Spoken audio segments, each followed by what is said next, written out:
මේ අවස්ථාව ලබා දීමට කාරුණික වීම පිළිබඳව ගරු කතානායකතුමනි මම මේ සහෝදර මන්ත්‍රීවරයෙකුගේ වරප්‍රසාදයක් වෙනුවෙන් මම මේ කතා කරන්නේ මට පොඩ්ඩක් අවස්ථාව දෙන්න ගරු කතානායකතුමනි පෙබරවාරි 5 වෙනිදා 2021 අභියාචනාධිකරණය පාර්ලිමේන්තුවේ මහලේකම්තුමා රෙස්පොන්ඩන්ට් කෙනෙක් බවට පත් කරලා එතුමාට නියෝගයක් පැනෙව්වා රංජන් රාමනායක මැතිතුමාගේ මන්ත්‍රී ධූරය පිළිබඳව පවතින තත්ත්වය එලෙසම පවත්වාගෙන යන්න කියලා. This court directs the first respondent to maintain the status quo as it prevails today. ඒ කියන්නේ ගරු කතානායකතුමනි රංජන් රාමනායක මැතිතුමාගේ මන්ත්‍රී ධූරය තවමත් පැවතෙනවා කියන කාරණා. ඒ එසේ විය යුතුයි කියන නියෝගය පාර්ලිමේන්තු මහලේකම්තුමාට අභියාචනාධිකරණයේ ගරු විනිශ්චයකාරතුමන්ලා උපදෙස් ලබා දුන්නා. ඒ වගේම පෙබරවාරි මාසේ 11 වෙනිදා අවදුරටත් අභියාචනාධිකරණය නියෝගයක් දෙනවා පාර්ලිමේන්තුවේ මහලේකම්තුමාට මාර්තු 17 වෙනිදා නැවතත් වරක් තවදුරටත් කරුණු දක්වන තෙක් රංජන් රාමනායක මැතිතුමාගේ මන්ත්‍රී ධූරය එලෙසම පැවැත්විය යුතුයි කියන අර්ථය ගම්‍ය වෙමින් direction made on the first respondent on 5/2/2021 is extended till 17/3/2021.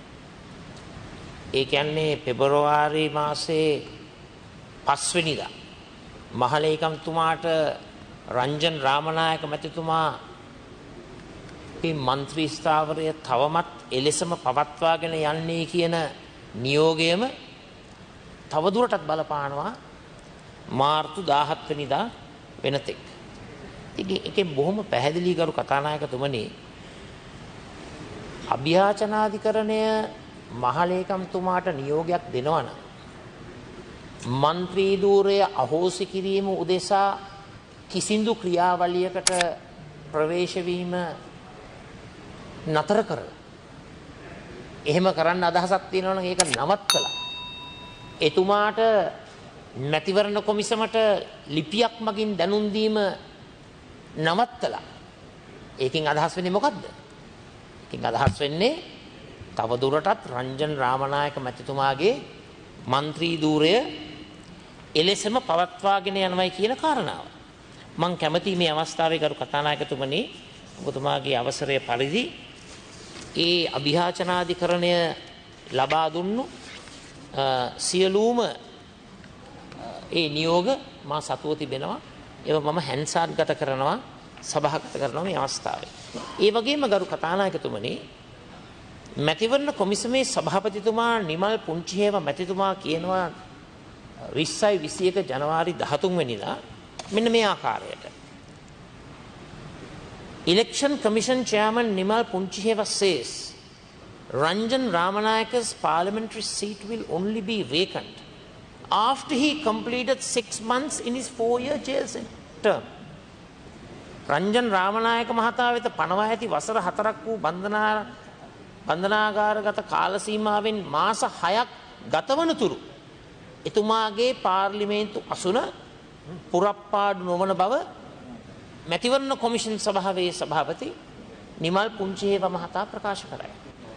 ගරු කතානායකතුමනි අභියාචනාධිකරණය පාර්ලිමේන්තුවේ මහලේකම්වරයාට එක නියෝගයක් නෙවෙයි නියෝග දෙකක් නිකුත් කරලා තිබෙන අවස්ථාවක ඒ වගේම මැතිවරණ කොමිසමේ සභාපතිවරයා පුංචිහේව මැතිතුමත් රංජන් රාමනායක මැතිතුමාගේ මන්ත්‍රී ධූරය මාස 6ක් යන තෙක් අහෝසි නොවනොයි අහෝසි වන්නේ නැtei කියන කාරණාව ප්‍රකාශ කරන අතර මම ඔබතුමාට කියන්න කැමතියි එසේනම් ඔබතුමා කළ යුත්තේ නිවැරදි දේ මේ උත්තරීතර පාර්ලිමේන්තුවට රංජන් රාමනායක මැතිතුමා කැඳවීමයි. ඉතින් මම ඔබතුමාට කියන්න කැමතියි මේක උත්තරීතර පාර්ලිමේන්තුව. උත්තරීතර පාර්ලිමේන්තුව තුල අදම ලෙස අශ්‍රේෂ්ඨ ලෙස නිකෘෂ්ඨ ලෙස හැසිරෙන්නට හැකියාවක් නැහැ.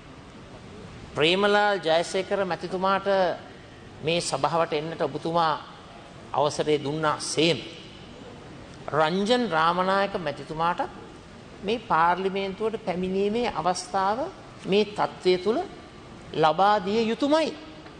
එතුමාගේ වරප්‍රසාද රැකගත යුතුයි. ඔබතුමා බැඳිලා සිටිනවා තවමත් മന്ത്രി ධූරයේ සිටින රංජන් රාමනායක මැතිතුමාගේ වරප්‍රසාද රැකගන්න.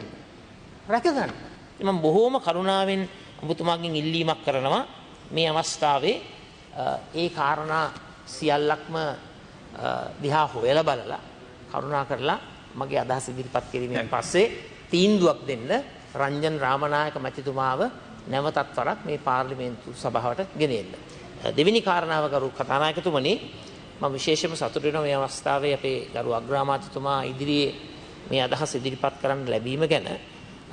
ගරු අගමැතිතුමා දන්නවා මේ වන විට සූරියවැව වලව බල ප්‍රදේශයේ මාරාන්තික උපවාසයක් ක්‍රියාත්මක වෙනවා. විශේෂයෙන්ම වලව වම්මිවුර ඒකාබද්ධ ගොවි සංවිධානයේ සියලුම දෙනා කිසිම බෙහෙදයකින් තොරව එකට එකතු වෙලා යෝජනා කරනවා යෝජිත වනාලි කළමනාකරණ රක්ෂිතය මුළුමනින්ම ගැසට් කරලා ඒ විදුලි වැට සක්‍රිය කරලා විශේෂයෙන්ම අලිමිනිස් ගැටුම අවම කරන්නට විශේෂයෙන්ම මේක ගැසට් කිරීමේ ක්‍රියාවලිය වනාලි රක්ෂිතය ගැසට් කිරීම වහාම ක්‍රියාත්මක කරන්නයි කියලා. මොකද මේ වන විට මහා පරිමාණයේ ඉඩම් මංකොල්ලයකුත් ඒ සූර්ය ප්‍රදේශයේ ක්‍රියාත්මක වෙන නිසා ඒ යෝජනා සියල්ලක් මම හැන්සාර්ගත කරනවා සභාගත කරනවා. මම පිටපතකුත් ගරු අග්‍රාමාත්‍යතුමා වෙත ලබා දෙන්න කැමතියි. එතුමාගේ මැදිහත් වීම තුළ මේ කාර්යය ඉෂ්ට කරන්නයි කියලා මම ඉල්ලීමක් කරනවා. අවසාන කාරණාව ගරු කතානායකතුමනි අපේ සභාවේදී ප්‍රකාශ වුණා කොමිෂන් සභා වාර්තා සභාගත කිරීම පිළිබඳව. දැන් මෙතන ලොකු ප්‍රශ්නයක් තියෙනවා ගරු කතානායකතුමනි. දැන් මේ පාස්කු ප්‍රහාරය පිළිබඳ කොමිෂන් සභා වාර්තා ඒ වගේම දේශපාලන පරිගැනීම් පිළිබඳව කොමිෂන් සභා වාර්තාව මේ පාර්ලිමේන්තුවට ලබා දිය යුතුයි සභාගත විය යුතුයි කියන එක කැබිනට් මණ්ඩලයක් තීන්දුව කරලා තියෙන කාරණාවක්. මේ පළවෙනි කාරණාව තමයි මොකද්ද ප්‍රමාදයට හේතුව. දෙවෙනි කාරණාව තමයි පාර්ලිමේන්තුව තුල එය සභාගත වන්නට පෙර විවිධ ප්‍රවාහයන් තුල මේට ප්‍රචාරය ලැබීම ගැන පාර්ලිමේන්තුව හැල්ලුවට ලක්වීමක් නොවේද කියන එක මම ඔබතුමාගෙන් අහන්න කැමතියි. මම කිසිසේත්ම කියන්නේ නැහැ වාරණ කහන්චි දමන්නේ කියලා. මම ඔබතුමාට කියන්නේ මේ පාර්ලිමේන්තුවේ ගෞරවය රැක ගැනීම උදෙසා මේ පාස්කු ප්‍රහාරය පිළිබඳව ඒ කොමිෂන් වාර්තාවත් ඒ වගේම දේශපාලන පරිගැනීම් පිළිබඳව කොමිෂන් වාර්තාවත් ඉතාමත්ම ඉක්මනින් පුළුවන් නම් අද දවසේ මේක සභාගත කරන්න. මොකද ලෝකේ හැමතැනකම මේ වාර්තාවේ අඩංගු වෙලා තිබෙන කරුණු කාරණා ප්‍රචාරය වෙනවා. නමුත් මේ පාර්ලිමේන්තුවට මේ වාර්තාව ඇවිල්ලා නැහැ. ඒක පාර්ලිමේන්තුවටත් ප්‍රජාතන්ත්‍රවාදයටත් කරන්නා වූ බරපතල අගෞරවයක් කියන එක මම ඔබතුමාට කියන්න කැමතියි. ඒ නිසා අද දවසේ මේ කොමිෂන් සභා වාර්තා දෙකම සභාගත කරන්නට කටයුතු කරන්න විශේෂයෙන්ම සේ නොතිබෙන මොහොතක වෙනත් ප්‍රවාහයන් හරහා මේ කාරණාව ව්‍යාප්ත වීම තුළින් පාර්ලිමේන්තුවට සිදුවන්නේ අසීමිත අගෞරවයක් කියන එක මම මතක් කරන්නට කැමතියි. බොහොම විපක්ෂ සංවිධායකතුමා කතානායකතුමනි මේ කරු විපක්ෂ නායකතුමා එතුමා රංජන් රාමනායක මේතුමන්තුමා ගැනත් ඊළඟට අලි වැට ගැනත් අලි ගැනත් ඊළඟට කොමිෂන් සභා වාර්තා ගැනත් ප්‍රකාශයක් කෙරුවා. කොමිෂන් සභා වාර්තාව ගැන ආණ්ඩු පක්ෂයේ අපේ දිනේෂ් කුමාරදන මැතිතුමා ප්‍රකාශයක් කිව්වා පැහැදිලිව මේ කොමිෂන් සභා වාර්තාව පාර්ලිමේන්තුවට ඉදිරිපත් කරනවා. ඒ වගේම විවාදයකටත් යන්න ලෑස්තියි කියලා. අනුර දිසානායක මන්ත්‍රීතුමා ඒ ගැන ප්‍රශ්න කරපුවාම ඒක තමයි ආණ්ඩුවේ ස්ථාවරය. පාර්ලිමේන්තුවට අගෞරවයක් ගේන්න නෙමෙයි. ඒක අපි පැහැදිලිව කියනවා. ඉතින් ඒක තවත් අපි මේ විවාදය තවත්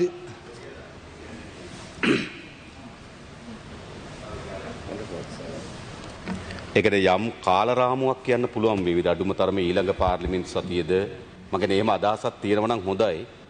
මොකද මේක අපි ඒතර විවාදේ කොයි කාලෙද කියලා දැනගන්න පුළුවන්. මොකද යම් කාලරාමුවක් මෙන්න මේ වෙනකොට අපිට පාර්ලිමේන්තුවට ඉදිරිපත් කරන්න පුළුවන් කියලා. ඔය එතුමා අපි අනුර දිසානායක මන්ත්‍රීතුමා එතුමා මේ කාලරාමුවක් ඉල්ලනවා. ඉතිහාසයේ මේ වාර්තාවල් නොදිච්ච අවස්ථා ගණනාවක් තිබුණා. ඔය මේ පාර්ලිමේන්තුවට අගෞරවච්චේ අපි ඉතිහාසයේ අනන්ත අප්‍රමාණ දැකලා තියෙනවා. ඊළඟට මේවල මඩ ගහලා මාධ්‍යයේ ඒ වගේම පාර්ලිමේන්තුව තුලත් ඇතිවෙච්ච ප්‍රශ්න අපි දන්නවා. අපි බැලුවොත් අපිට පහුගිය අවුරුදු 5 බැලුවොත් ගරු කතානායකතුමනි මහින්ද රාජපක්ෂ ජනාධිපතිතුමාගේ බිලියන 18ක් තියෙනවා කිව්වා ඩොලර් බිලියන 18ක්. එහෙම මඩ ගැහුවා. ඒ හින්දා මේක අලුත් දෙයක් නෙමෙයි. අපි මඩ ගහන්න යන්නෙත් නැහැ. වාර්තා පාර්ලිමේන්තුවට ඉදිරිපත් කරනවා. ඒක අපි විවාදයට ගමු. අපි බලන්න ඉන්නේ අපේ ආණ්ඩු පක්ෂයත් මේක විවාදයට එකතු වෙන්නේ. ඊටමත් මාසයින් ඉන්නේ. කවුරු අවුරුදු 5 වෙච්ච දේවල් මිනිස් අයිතිවාසිකම් උල්ලංඝනය කරපු හැටි අපි දැක්කා. ඒවා අත්විඳ එක්කෙනෙක් මම දවස් 76ක් නොකරපු වරදකට මා හිරේ දැම්මා. නොකරපු වරදකට. ඒ කාලේ ඔබතුමාලා hina වෙවි හිටියේ. අපි විඳපු දුක අපි තමයි දන්නේ. නිකන් නෙමෙයි. ඉලා දුන්න වද හිංසා ගැන අමුතුවෙන් කියන්න දෙයක් නැහැ. අපහාස නින්දා අනන්තයි අප්‍රමාණයි. ඒවා ඔබතුමාලා විඳිනවට දකින්න අපි කැමති නැහැ. ඒක තමයි ඇත්ත தත්ත්වය. ඉතින් මේ කොමිෂන් වාර්තාව ගේනකන් තමයි අපිත් ඉන්නේ ආසාවෙන්. ආණ්ඩු පක්ෂයේ ගොඩාක් අපේ අය කිව්වා මේක ඉක්මනට ගේමු කියලා. ඒක ඉදිරිපත් කරගෙන අපිත් ඉන්නේ. ඒක වගකීමෙන් අපි කියන්නේ. ඒකින්ද අපේ දවස ගානේ අදගෙන යන්න එපා අපි හංගගෙන ඉන්නේ කියලා. අපිට එහෙම අවශ්‍යතාවයක් වෙන්නේ නැහැ. ඊළඟට රංජන රාමනායක මන්ත්‍රීතුමා ගැන කිව්වා මේ දවස් ගානේ හොඳයි ඔබතුමා විපක්ෂ නායක හැටියට සටන් කරන එක ගැන. හරි හැබැයි ඔබතුමා පැහැදිලිව ප්‍රකාශයක් කරුවේ නැහැ අදටත් පාර්ලිමේන්තුවේ එතුමා දඬුවම් ලබලත් අධිකරණයට අපහාස කරලා ගියේ. ඔබතුමාගේ පක්ෂේ ඔබතුමා නියෝජනය කරන්න දැම්මේ මේ වගේ පුද්ගලෙක්. ඔබතුමා දෙපාරක් කල්පනා කරලා බලන්න මේ වගේ පුද්ගලයෙක් ඔබතුමාගේ පක්ෂේ ඉන්නේ කියන එක. තිත්ත කුණුහරුවෙන් පාර්ලිමේන්තුව ඇතුලේ එළියේ කතා කරන නින්දා අපහාස කරන විනිශ්චයකාරවරුන්ට නින්දා අපහාස කරන පුද්ගලෙක් දැන් තමයි ඔබතුමා පෙනී හිටින්නේ. ඔබතුමා ලැජ්ජ වෙන්න ඕනේ. ඒක තමයි ඇත්ත తත්වය. අපි මේ කතා කරන්න යන්නේ නැහැ. මං ප්‍රකාශයක් එතුමාට කිව්වා මම එතුමා පත්වෙච්ච තත්ත්ව ගැන දුක් වෙනවා කියලා. එතුමා පාවිච්චි කරේ ඔබතුමාලා. එතුමාව එළියේ ඉද්දිත් පාවිච්චි කරුවා. අද හිරේ ඉද්දිත් එතුමා පාවිච්චි කරනවා. ඔබතුමාලා තමයි එතුමාව මුරුංගත්තේ තිබ්බේ. ඔබතුමාලගේ පක්ෂය ඔබතුමාලගේ නායකයෝ එතුමාට අවවාද දුන්නේ නැහැ මේව කරන්න එපා කියලා. ඔබතුමාලා අප්පුඩි ගහුවා පිටිපස්සේ ඉඳගෙන. අද රංජන් රාමනායක පාවිච්චි කරලා එතුමාව හිරේ යවුවේ ඔබතුමාලා. ඔබතුමාලගේ ආණ්ඩුවෙන් තමයි නඩු දැම්මේ. ඒ කාලේ. ඒ නඩු දැම්මේ සිරිසේන ජනාධිපතිතුමාට රනිල් වික්‍රමසිංහ මහත්තයාට එතුමා කිව්වා දූෂිතයි කියලා මේ පාර්ලිමේන්තුව ඇතුලේ අනුර දිසාරේ මහත්මයාට මතක ඇති. ඊට පස්සේ තමයි පහර දුන්නේ. ඔව් අපි කතා කරන්න ගියේ නෑ. අපි කැමති නෑ කවුරුත් හිරේ ගියායින් පස්සේ කතා කරන්න. හිර ගෙදරවල ඇතුලේ කී දෙනෙක් හිටියාද? මම කතා කරපුවාම ගරු කතානායකතුමනි අපේ මහා ඇමතුමා ගැන. අපිට කිව්වා මහා ඇමතුමා අවුරුදු 4මාරක් රිමාන්ඩ් එකේ. රිමාන්ඩ් සිරකරුවෙක් අපවත් දුන්නේ නෑ. ඉතින් ඒ නිසා මේ අපි පැහැදිලිව කියනවා අපි පරිගන්න යන්නේ නෑ. අපි මේවට මුහුණ දෙන්න සූදානම්. හැබැයි මේ පාර්ලිමේන්තුවේ තවත් කාලේ කන්නේ නැතුව අද මේ තියෙන ශෝක යෝජනා අපි වෙන දවසකට මේවා ගැන කතා කරමු. කරු කතානායකතුමාගේ ඉල්ලීමක් කරනවා. අපි ශෝක යෝජනා වලට යමු කියලා. ඊටමත් ගෞරවයෙන්. ඊටමත් ගෞරවයෙන්. බොහොම ස්තුතියි. විපක්ෂ නායකතුමා කරපු ප්‍රකාශය ගැන අපිවත් දැනුවත් වෙලා හිටියේ නෑ. ආණ්ඩුවක් හැටියට. ඒක තමයි ඇත්ත. අපි හැබැයි අපි ඒවට ඉඩ දීලා නිකන් හිටියා. ඒ නිසා මම ගෞරවයෙන් ඉල්ලනවා දැන්වත් විපක්ෂ නායකතුමා ඊටමත් වගකීම් විපක්ෂ නායකයෙක් හැටියට අපි කටයුතු කරමු. මේ සියලුම ඥාතීන් ඇවිල්ලා ඉන්නේ මේ ශෝක යෝජනා කරන දවසේ. මේ පාර්ලිමේන්තු ගෞරව ගැන කතා කරන දැන මේක උරු තෙල් ගාපු ඉතිහාසයක් තිබුණේ පාර්ලිමේන්තුවේ පුටුවල. අපි දන්නේ නැති අය නෙමෙයි ඒවා. පාර්ලිමේන්තු ගෞරව ගැන කතා කරන්නේ. ඉක්මනින් කියන්නේ විපක්ෂ નાයකතුමා. ගරු කතානායකතුමනි මොනම ආකාරයකින්වත් මම අදහස් කරේ නැහැ අධිකරණයට අපහාස කරන්නටවත් අධිකරණයේ ගත්තු තීන්දුව වලට බලපෑම් කරන්නටවත්. මම අදත් කියනවා හෙටත් කියනවා අනාගතෙත් කියනවා අභියාචනාධිකරණයටත් ශ්‍රේෂ්ඨාධිකරණයටත් ඉදිරිපත් කර තිබෙන ඒ නඩුවල තීන්දුව తీරන ගැනීමේ පූර්ණ නිදහස ඒ අධිකරණයේ විනිශ්චයකාරවරුන්ට තිබෙනවා. ඒ නිසා මම එකක් කියන්න කැමතියි මේ අවස්ථාවේ කිසිම අවස්ථාවකදීවත් රංජන් රාමනායක මැතිතුමාට එතුමා හැසිරිය යුතු ආකාරයේ මේ විදියට පහර ගහන්නේ මේ විදියට විවේචනය කරන්නයි කියලා මම නම් කවදාවත් කිසිම දවසක කියලත් නැහැ කරලත් නැහැ. එතකොට මේ ඔබතුමාලා කිව්වා මේ අපි සතුටක් ලැබුවයි කියලා මේ ඔබතුමාලාට හිංසනයක් සිදු වුණා නම් මම ඔබතුමාට පැහැදිලිව කියන්න කැමතියි එවන් චරිතයක් මා තුළ නැහැ. එවන් ගුණාංග මා තුළ නැහැ. හැබැයි ඔබතුමා මතක තියාගන්න ඕන ඔබතුමන්ලා ආවේ ඉතිහාසය ආපහු ක්‍රියාත්මක කරන්න නෙවෙයි. ඉතිහාසයේ සිදු වුණු වැරදි අවබෝධ කරගෙන දෙපැත්තම වැරදි. හැමෝගෙම වැරදි. ඒවා අවබෝධ කරගෙන ඒවා නිවැරදි කරන්න යාවේ. එහෙම නැතුව මම ඔබතුමාට කියන්න කැමතියි මේක ගැන මේ ආවේගශීලී වෙන්න එපා. මම රංජන් රාමනායක මැතිතුමාගේ නෛතික ව්‍යවස්ථානුකූල ඒ වගේම පාර්ලිමේන්තු මන්ත්‍රීවරයෙකුගේ වරප්‍රසාද වෙනුවෙන් පෙනී සිටියේ. එසේ නොමැතිව විනිශ්චයකාරතුමන්ලා විවේචනය කරන්නටවත් එහෙම නැත්නම් නඩු නිමිති වලට බලපෑම් කරන්නටවත් අපි එහෙම කටයුත්තක් කරන්නට නෙවෙයි පැමිණේ. ඒ වගේ මම ඔබතුමාට කියන්න කැමති මේ කොමිෂන් සභාව ගැන කරුණාකරලා මතක තබා ගන්න. ඒ කොමිෂන් සභාවේ වාර්තාවට අමතරව තව මාස 3කින් නෑ සමාවෙන්න මට නෑ මම මේ අදහස නෑ මට අදහස ඉදිරිපත් කරන්න දෙන්න. ඔව් ජොන්සන් නෑ මම ගරු කතානායකතුමනි මම එතුමා කරපු ප්‍රකාශයට මම පොඩි උත්තරයක් දුන්නේ. හරි ඒ නිසා එතුමා දැන් කතා කරා මටත් කතා කරන්න සිද්ධ වෙනවා. ඒ නිසා මේක නතර කරමු. නතර කළා ඔබතුමා කරුණාකර කතානායකතුමනි මේ කරුණාකර වැඩ කටයුතු කරන්න යන්න ඉඩ දෙන්න. මේක හසුරවන්න. එතුමා කතා කරොත් මටත් කතා කරන්න වෙනවා. හරි. ඒක මෙතන ගියාම කතා කරන්න ඕනේ නෑනේ. හරි. අපි දන්නවනේ ඉතිහාසෙ වෙච්ච දේවල්. ඔබ කතා කරගෙන අවශ්‍ය ගන්න ඕනේ නෑනේ. කියන තියෙන දෙයක් කියලා දෙන්න. මට අවසන් කරන අවස්ථාව ලබා දෙන්න. ඔව්. මම අර කොමිෂන් සභා පිළිබඳව අර අවුස්ස කතා කරනව නෙවෙයි. මං ගරු විපක්ෂයේ ප්‍රධාන සංවිධායකතුමාටත් කියන්න කැමතියි. දැන් විශේෂ ජනාධිපති කොමිසමක් පත් කරලා තියෙනවා මාස 3ක් ඇතුළත වාර්තාවක් ඉදිරිපත් කරන්න. මං කියන්නේ ඒ වැඩ කටයුතු ආරම්භ කරන්නට පෙර අපිට මේ වාර්තාව සභාගත කරලා විවාද කරන්න අවස්ථාව ලබා බොහොම ස්තුතියි. ඒකයි. ඔව්. දැන් ගරු කතානායකතුමනි අපි වගකීමෙන් ඔව්. ඔව් කරුණාකරලා ඔබතුමාට අවස්ථාවක් නැහැ නේ මේ වෙලාවේ විපක්ෂ නායකතුමා කියන්න ඕන දේවල් ඔක්කොම කිව්වා. ඔව්. අපි බලාගෙන ඉන්නවා.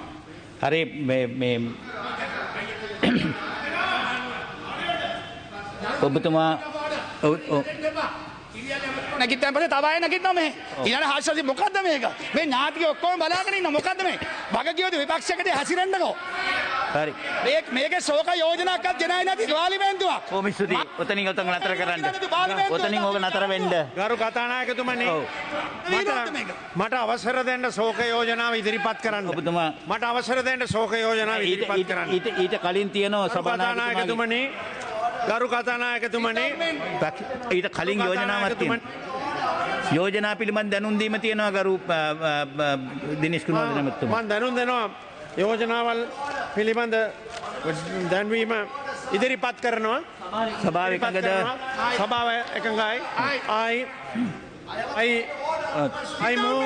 I move ගරු කතානායකතුමනි හිටපු පාර්ලිමේන්තු මන්ත්‍රීතුමි ගරු සුරංගනී විශාකා එල්ලාවල මැතිතුමියගේ අභයාව පිළිබඳ ශෝක යෝජනාව ඉදිරිපත් කරමින් ශ්‍රී ලංකා නිදහස් පක්ෂයෙන් එක්සත් ජනතා නිදහස් සම්දානය හා පොදු ජන එක්සත් පෙරමුණට සම්බන්ධව රත්නපුර දිස්ත්‍රික්කයේ නියෝජනය කරමින් දේශපාලනයට පිවිසි හිටපු පාර්ලිමේන්තු මන්ත්‍රීනි ගරු සුරංගනී විශාකා එල්ලාවල මැතිනියගේ අභයාව පිළිබඳ ශෝක පළිකිරීමේ යෝජනාව මෙම අවස්ථාවේදී ගරු සභාවට ඉදිරිපත් කරනවා. රෝගමැතිතුමා හා රජය වෙනුවෙන්ද අපි මේ අවස්ථාවේදී ඒ වියෝවේ ශෝකය යළිත් සිහිපත් කරනවා. රත්නපුර දිස්ත්‍රික්කයේ කුරුවිට නමදුම් කෝරළේ කෝරාල සහ වැඩබැලූ රටේ මහත්තයා වූ ඩයමන් තෙන්නකෝන් මැතිතුන් හා ශීලවතී දෙල්ගොඩ කලවාන කුමාරහාම මැතිනියගේ දියණිය වන සුරංගිනී විසාකා තෙන්නකෝන් එල්ලාවල මැතිනිය 1939 වර්ෂයේ අගෝස්තු මාස 14 වෙනිදා උපත ලැබුවා. රත්නපුර ෆර්ගසන් උසස් බාලිකා විද්‍යාලයෙන් ඉංග්‍රීසි සහ සිංහල ද්විභාෂාවෙන්ම අධ්‍යාපන ලැබූ ඇය උපතින්ම දායාද වූ සුවිශාල කලා හැකියාවන්ගෙන් යුත් දක්ෂ චිත්‍ර කලා ශිල්පිනියක්ද වූවා. පාසල් අධ්‍යාපනය අවසන් කිරීමෙන් පසු එතුමිය ප්‍රකට දේශපාලනයෙක් වූද ගෞරවාන්විත දේශපාලන සටන්කාමියෙක් වූද රත්නපුර දිස්ත්‍රික්කයේ හිටපු පාර්ලිමේන්තු මන්ත්‍රීවරයාද වූ නන්ද එල්ලාවල මැතිතුමා සමග අතිනත ගත්තා. මානව හිතවාදියෙකු අවංක සමාජ සේවකු මෙන්ම වෘත්තීය සමිතිනායකව මැතිවගේ සැමයා නන්ද එල්ලා මැතිතුමා මිතුරන් අතර ජනතාව අතර රත්නපුර දිස්ත්‍රික්කයට නොව රට පුරා අප සමග පොදු ජනාරගලයට ශක්තිමත් සේවාවක නිරත වුණු ආදර්ශය සීපත් කරන්නේ හැම අවස්ථාවකදීම සුරංගනී එල්ලාවල මැතිනියගේ සහභාගිත්වය සහයෝගය හා ශක්තිය ලැබුණා. අපේ හිටපු පාර්ලිමේන්තු මන්ත්‍රී නාලන්ද එල්ලාවල මැතිතුමා එතුමාගේ ජීවිතය අවසන් වුණා. කනගාටුදායක ලෙස ඒ අවස්ථාවන් හරහා ගමන් කරමින් මධ්‍යම පළාතේ ප්‍රථම කාන්තා අණ්ඩුකාරවරිය ලෙසටද කටයුතු කිරීමට පුළුවන් වූම එතුමියගේ සුවිශාල සේවාවේ මදක් මේ අවස්ථාවේ සිහිපත් කරමින් ගරු කතානායකතුමනි පාර්ලිමේන්තුවේ නියෝජනය කරමින් 2010 දින සිට 2001 දින දක්වා වසරක පමණ කාලයක් රත්නපුර දිස්ත්‍රික්ක වාසීන්ට මෙන්ම මුළු මහත් ලාංකීය ජනතාවට සුවිශාල සේවයක් කරමින් ආදර්ශමත්ම කාන්තා නායිකාවක් හැටියට පරාර්ථකාමියෙන් යුක්තව කටයුතු කිරීමේ ආදර්ශය එක්කල සුරංගනී එල්ලාවල මැතිනියට මේ අවස්ථාවේ යළිත් වරක් මෙම උත්තරීතර සභාවේ ශෝකය එකතු කරමින් එතුමියගේ දායාබර දියණිය ඇතුළු ඥාතීන් වෙත දන්වා යවන ලෙස ඉල්ලා සිටිනවා. ඒ සමගම හිටපු පාර්ලිමේන්තු මන්ත්‍රීවරයෙක් වූ ගරු කේ.පී. දිසිල්ලා මැතිතුමාගේ අභාවය පිළිබඳ ශෝක යෝජනාවද ඉදිරිපත් කරනවා. ශ්‍රී ලංකාවේ කොමියුනිස්ට් පක්ෂයේ පාර්ලිමේන්තු මන්ත්‍රීවරයෙක් වශයෙන් පොදු ජන පෙරමුණ හා එක්ව කටයුතු කළ මේ උත්තරේ සභාව නියෝජනය කළ හිටපු පාර්ලිමේන්තු මන්ත්‍රී ගරු කේ.පී. සිල්ලා මැතිතුමාගේ අභාවය පිළිබඳ ශෝක යෝජනාව පළ කිරීම සඳහා මේ අවස්ථාවේ සභාවට මේ යෝජනාව ඉදිරිපත් කරනවා. කේ.පී. සිල්ලා මැතිතුමා කළුතර දිස්ත්‍රික්කයේ වාද්දුව තල්පිටිය ග්‍රාමයේදී 1923 අප්‍රේල් 28 දින ජන්මලාභය ලැබුවා. මූලික අධ්‍යාපනය වාද්දුවේ තල්පිටිය පල්ලිය පාසලෙන්ද පසුව වාද්දුවේ රජයේ කනිටු විදුහලෙන්ද පානදුර නල්ලූරුව චාල්ස් ඩයස් අධ්‍යාපන පාසලෙන්ද අධ්‍යාපනය ලැබුණා. පසු කාලීනව සෝවියට් දේශයේ මොස්කවී සමාජ විද්‍යා ආයතනයේද දේශපාලන සමාජ විද්‍යාව හැදෑරුවා. එතුමා දක්ෂ ශිෂ්‍යයෙකු ලෙස සෝවියට් දේශයේ විරල සම්මානයක් වූ මිත්‍රත්ව පදක්කම එවකට සෝවියට් අගමැති ලෙනෝඩ් බ්‍රෙෂ්නව් මැතිතුමා වෙතින් පදනු ලැබුවා. එතුමාට සිංහල ඉංග්‍රීසි රුසියන දමිළ භාෂාවෙන් චතුර ලෙස කතා කරන්නට පුළුවන් වුණා. කේ.පී. සිල්ලා මැතිතුමා සෝමාවති අල්විස් මැතිනිය සමග විවාහ වූ අතර ඔවුන්ගේ පුතුණන් වූ හේමන්ත කුමාර සිල්වා මහතා වෘත්තියෙන් වෛද්‍යවරයෙක්.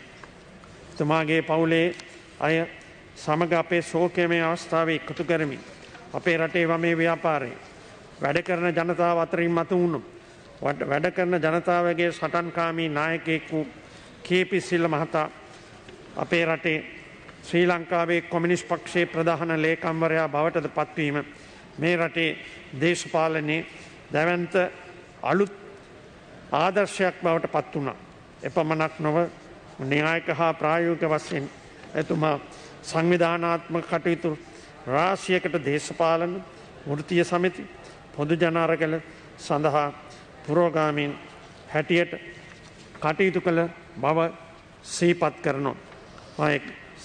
ලංකා සම සමාජ පක්ෂයේද ඒ වගේම පිලිප් ගුණවර්ධන මැතිතුමා සමග විප්ලවකාරී සම සමාජ පක්ෂයේද ඒ පසු ශ්‍රී ලංකාවේ කොමියුනිස්ට් පක්ෂයේ සහ අපේ රටේ රාජ්‍ය නායකයන් ලෙස සිටපු සියලු රාජ්‍ය නායකයන් සමග ප්‍රගතිශීලී ව්‍යාපාරයේ අත්වැල් බැඳගෙන ඒ බලවේගවල ජයග්‍රහණ පොදු ජනතාවගේ ජයග්‍රහණ බවට පරිවර්තනය කරන්නට පුරෝගාමීව ආදර්ශමත්ව විශාල දායකත්වයෙන් දුන් නායකත්වයට අපේ ගෞරවය මේ අවස්ථාවේදී පුද කරන ශෝක යෝජනාව මේ උත්තර සභාවේ ශෝකය එතුමාගේ ආදරණීය පුතුණුවන් ඇතුළු ඥාතීන් වෙත දන්වා යවන ලෙස ඉතාම ගෞරවයෙන් ඉල්ලා සිටිනවා.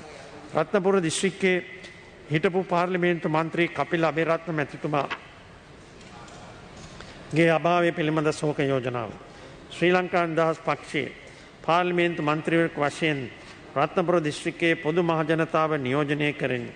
මෙම උත්තරීතර සභාව ප්‍රභාමත් කළ නීතිඥ ගරු කපිල අබේරත්න මැතිතුමාගේ අභාවය පිළිබඳ ශෝකය පළ කිරීමේ යෝජනාව මේ අවස්ථාවේ ඉදිරිපත් කරනවා. හිටපු නගරාධිපතිවරයෙකු රත්නපුරේ ඉතාම සුප්‍රසිද්ධ හා ජනප්‍රිය නීතිඥවරයෙක් හැටියට වී.එච්. අබේරත්න මැතිතුමා සහ ලීලා ඇලිස් කන්නංගර අබේරත්න මැතිණියගේ පුත්‍ර රත්නය වන නීතිඥ කපිල අබේරත්න මැතිතුමා 51 පෙබරවාරි 16 වෙනි දින රත්නපුරේදී ජන්මලාභ ලැබුවා. රත්නපුර යේසු බිලින්දාරාම කන්‍යාරාමයේ ගල්කිස්ස ශාන්ත තෝමස් විද්‍යාලයේ පාසල් අධ්‍යාපනය ලැබූ කපිල අබේරත්න මැතිතුමා නීති විද්‍යාලයෙන් සමත් වී 71 වර්ෂයේ සිට රත්නපුර මහේස්ත්‍රාත් අධිකරණයේ නීතිඥ වශයෙන් කටයුතු කළ ගරු කපිල අබේරත්න මැතිතුමා කැතුළු උනම්මුවේ අබේරත්න මැතිණිය සමග විවාහ වුණා. එම දෙපොළට දියණියන් දෙදෙනෙකි. වර්ෂ උනම්මුව අබේරත්න ආනායකර දියණියගේ නීතිවරයක් ලෙසද ඉරංජලි උනම්මුව අබේරත්න දියණිය මනෝවිද්‍යාවක් ලෙසද කටයුතු කරනවා. රත්නපුර මහනගර සභාවේ නාගරික මන්ත්‍රීවරයෙක් හැටියටත් රත්නපුර මහනගර සභාවේ නගරාධිපතිවරයා හැටියටත් 1989 වර්ෂයේ පාර්ලිමේන්තු මන්ත්‍රියෙකු ලෙසද පත්වී 94 වසර තෙක් මේ ධූරය දරමින් එතුමා එම දිස්ත්‍රික්කයටත් නීති ශේස්ත්‍රය තුළත් රටපුරා පොදු ජන අරගලයේ කොටස්කරුවෙක් ලෙස ඉටු කර උත්තරීතර සේවාව ගෞරවයෙන් මේ අවස්ථාවේදී සඳහන් කරන්නට කැමැතියි.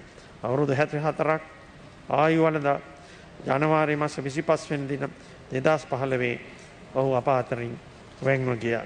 මේ උත්තරීතර සභාවේ ශෝකය එතුමාගේ දයාබර බිරිඳ දූ දරුවන් ඇතුළු ඥාතීන් වෙත යවන ලෙස මේ ශෝක යෝජනාව ඉදිරිපත් කරනවා.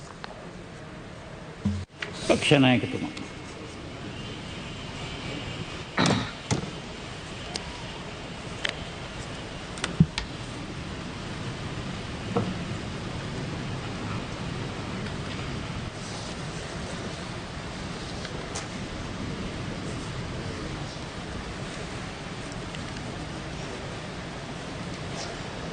පාර්ලිමේන්තු මන්ත්‍රීවරුන් හැටියට සස් සේවාවක් ඉෂ්ට කරපු සුරංගනී එල්ලාවල මැතිණිය කේ.පී. සිල්වා මැතිතුමා කපිල් අබේරත්න මැතිතුමා මේ ශෝක යෝජනා සාකච්ඡාවට භාජනය වෙන අවස්ථාවේ විශේෂයෙන්ම සුරංගනී එල්ලාවල මැතිණිය කීර්තිමත් වාමාංශික නායකෙක්ව සිටි නන්ද එල්ලාවල මැතිතුමාගේ ආදරණීය බිරිඳ ඒ වගේම හිටපු අභාව ප්‍රාප්ත නාලන්ද එල්ලාවල මැතිතුමාගේ මෑණියන්. එතුමිය කීර්තිමත් තෙන්නකෝන් පරපුරේ සමාජිකයෙක්. ඩයමන්ඩ් තෙන්නකෝන් මැතිතුමා එතුමියගේ පියාණන්. කෘතහස්ත දේශපාලඥයෙක් වූ නන්ද ඉල්ලාවල මැතිතුමාගේ මන්ත්‍රී ධූරය 60 දශකයේ ක්‍රියාත්මක වෙන විට එතුමිය තම දයාබර සැමියාගේ පෞද්ගලික ලේකම්වරයා හැටියට කටයුතු කරමින් සමාජ සේවා සුබ සාධන වැඩ කටයුතු වලට ඉමහත් මැදිහත් වීමක් දක්වපු වීර මාතාවක් හැටියට අපිට හඳුන්වන්නට පුළුවන්. තම ස්වාමි පුරුෂයාගේ අභාවයෙන් පසුව ක්‍රියාකාරී දේශපාලනයට ප්‍රවේශ වෙලා 80 දශකයේ අගභාගයේ සබරගමු පළාත් සභා අමාත්‍යවරියක් ලෙසට සුබ සාධන ක්ෂේත්‍රයේ දැවැන්ත සේවාවක් ඉෂ්ට කරන්නට ඉන් පසුව රත්නපුර දිස්ත්‍රික්කය නියෝජනය කරමින් මේ උත්තරීතර සභාවට පත්වීමට ඇයට අවස්ථාව ලැබුණා. ක්‍රියාකාරී දේශපාලනයට සමුදුන් එතුමිය තම පුතුණුවන් වූ අනාලන්ද ඉල්ලාවල මැතිතුමාට එම කටයුතු භාර කරපු අවස්ථාවේ ඒ පුතුණුවනුත් ප්‍රථමයෙන්ම පළාත් සභාව තුළින් ඉන් පසුව පාර්ලිමේන්තු මන්ත්‍රී ධූරයක් හරහා රත්නපුර දිස්ත්‍රික්කයට ජන ප්‍රජාවට ලොකු සේවාවක් ඉෂ්ට කරපු තරුණ මානව හිතවාදියෙක් හැටියට දේශපාලන ක්ෂේත්‍රයේ විශාල සේවාවක් ඉෂ්ට කරා.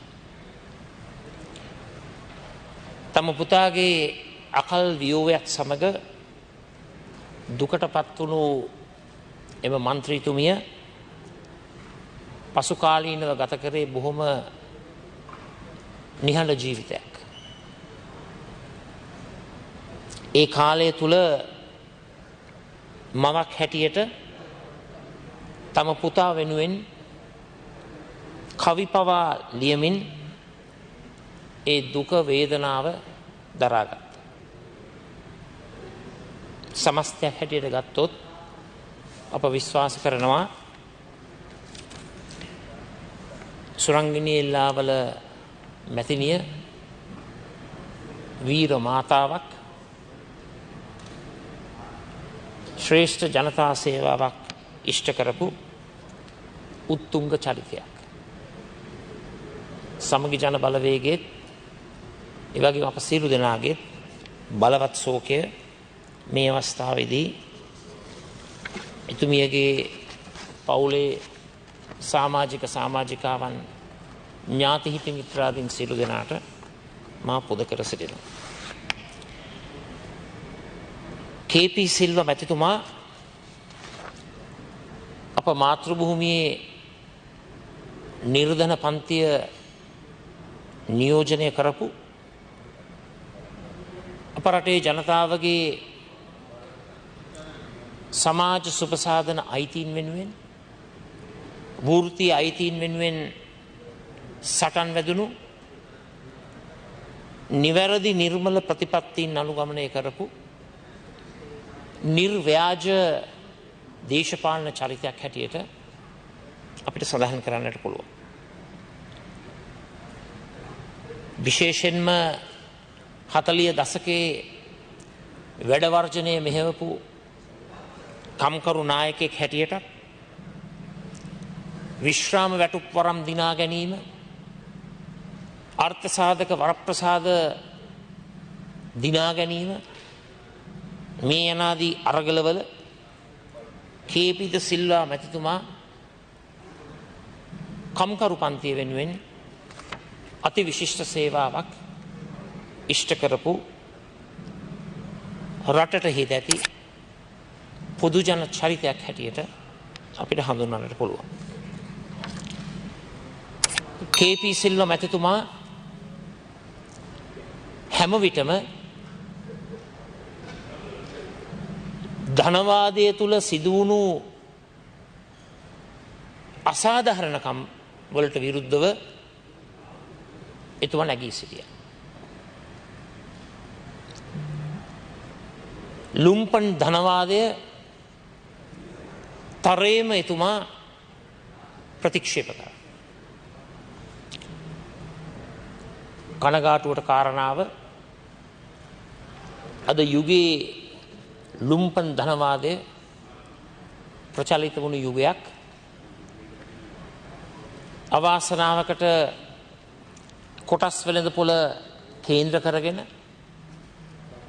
පම්පින් ඩම්පින් ක්‍රියාවලිය තුළ සිහින ලෝක ස්ථාවරත්වයක් නිර්මාණය කරමින් විටක කෘතිමව වෙළඳපොළ නගනවා. තවත් විටක සුළු මට්ටමේ පුංචි ආයෝජකින් අනතුරුදායක තත්ත්වයකට පත් කරමින් වෙළඳපොළ කඩා වැටෙනවා. අපි දැක්ක එක පහුගිය දින දෙක තුල සිදුවෙනවා. මෙවන් ලුම්පන් ධනවාදය, පම්පින් ඩම්පින් ධනවාදය අපි ප්‍රතික්ෂේප කරන්නට ඕනේ. ඒ ධනවාදය ප්‍රතික්ෂේප කිරීමේ, ඒ ලුම්පන් ධනවාදය ප්‍රතික්ෂේප කිරීමේ ඒ ආදර්ශය අපේ KP කම්කරු නායකතුමා රටට ලබා දුන්නා. ඒ තුලින් සිදුවන්නේ බරපතල සමාජ අසාධාරණයක්. නැතිබැරි ඇති හැකි පරතරය පුළුල් වීමක්. සමාජ අසාධාරණත්වයේ වර්ධනය වීම තුළ වැරදි ආකල්ප ගොඩනැගීම සඳහා පදනම් නිර්මාණය වීම. KP කම්කරු නායකතුමා මෙවන් ක්‍රියාදාමයන් තරයේ ප්‍රතික්ෂේප කළා. හැම විටම ඇති හැකි නැතිබැරි පරතරය අඩු කරන්නට කතාවෙන් පමණක් නෙවෙයි ක්‍රියාවෙනිත් එතුමා කටයුතු කළා. ඒ නිසා විශේෂයෙන්ම KP මැතිතුමා ඉෂ්ට සිද්ධ කරපු යමරණීය සේවාව අපි මේ අවස්ථාවේ මතක් කරමින් අපේ ශෝකය, සාතිශය, සංවේගය ඒ KP මැතිතුමාගේ පවුලේ සමාජිකින්ටත් ඥාති හිත මිත්‍රාදීන්ටත් මේ අවස්ථාවේ සමගි ජන බලවේගය වෙනුවෙන් අපි ප්‍රකාශ කර සිටිනවා. කපිල් අබේරත්න මැතිතුමා පාර්ලිමේන්තු ජීවිතය ආරම්භ කරේ නාලන්ද එල්ලාවල මැතිතුමාගේ හදිසි අභාවෙන් පසු. සමාවෙන්න නන්ද එල්ලාවල මැතිතුමාගේ හදිසි අභාවෙන් පසුව. දක්ෂ නීතිඥවරයෙක්, නීතිඥ පවුලක උපත ලැබපු පුද්ගලයෙක්. පියා රත්නපුර නගර සභාවේ නගරාධිපතිවරයා. පියාගේ අඩිපාරේ ගොස් ශ්‍රී ලංකා නිදහස් පක්ෂයෙන් දේශපාලන ජීවිතය ආරම්භ කරමින් 1979 වසරේ මහනගර සභාවේ විපක්ෂයේ නාගරික මන්ත්‍රීවරයෙක් හැටියට කටයුතු කරලා 80 දශකයේ අගභාගයේ නගරාධිපතිවරයා බවට පත් වුණා. නන්ද එල්ලාවල මැතිතුමාගේ අභාවෙන් පසුව එතුමා රත්නපුර ආසනයේ පාර්ලිමේන්තු මන්ත්‍රීවරයා බවට පත් වෙලා ජනතා සේවයේ නිරත වුණා. ඉන් අනතුරුව විදේශ සේවා නියුක්ති කාර්යාංශයේ සභාපතිවරයා හැටියටත් ඒ වගේම නැවතත් පසු කාලීනව එක්සත් ජනතා සන්ධානයෙන් රත්නපුර නගර සභා මැතිවරණයට තරඟ වැදිලා වැඩිම මනාප ලබාගෙන අභාවය වන තෙක්ම නගරාධිපතිවරයා හැටියට